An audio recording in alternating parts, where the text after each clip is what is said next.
তার মুখে কিছু শুনবো আমি। ভাই আসসালামু আলাইকুম ভাই। ওয়ালাইকুম সালাম। ভাই ভালো আছেন? আলহামদুলিল্লাহ। ভাই কোন কোন জায়গা থেকে আইছেন? আইছি জামালপুর থেকে। জামালপুর। ভাই আপনার বাড়ি? সিলেট। সিলেট। ভাই আসলেন যে এখানে সৌদি আরবে কেমন লাগতেছে, কাজ বাজ কেমন লাগতেছে? আচ্ছা আলহামদুলিল্লাহ, সবই ভালো। হ্যাঁ, সবই ভালো আলহামদুলিল্লাহ। এখন আপনারা কি কাজ করতেছেন বর্তমান? সালপার। সালপার কি সালপার? এটা মানে কেমিক্যাল জাতীয়? হ্যাঁ, কেমিক্যাল জাতীয় সালপার। ও, ভাই আপনি এই কি গান? একই কাজ, এই একই কোম্পানির না ভাই?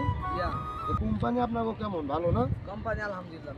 ও, তো ভাই আপনারা দেশ বিদেশ থেকে যারা দেখতেছেন, যারা আসবেন প্রবাসে, তারা একটু এই এই তোমার ওটা যাচাই বাছাই করে দেখবেন। ভিসা ভিসা হচ্ছে আসল। আরে ভাইয়েরা আলছে যে আল্লাহ রহমত ভালোই আমার কোম্পানি শুনতে পাইলাম, আমার মনটা ভরে গেল।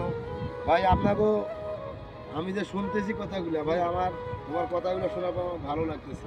কেন? আপনার কোম্পানি ভালো। এমনও লোকজনেরা আছে দালালের ফান্দে পড়িয়া এখানে এসে কান্দাকাটি করে, আমার খুব খারাপ লাগে। তো ভাই আপনারা ভালো থাকেন। আর দেশ গ্রামের সবাইকে বলতে চাই, আপনারা ভালো ভিসা যাচাই বাছাই করে আসবেন এখানে প্রবাসে। ভাই ভিসা ভালো, এখানে সব কিছু ভালো। আর এগ্রিমেন্ট পেপার দেখবেন, এখানে সুযোগ সুবিধা কেমন পাবেন। ভাই আসসালামু আলাইকুম। সবাই আমার ভিডিওটা দেখে লাইক কমেন্ট শেয়ার করে পাশে থাকেন।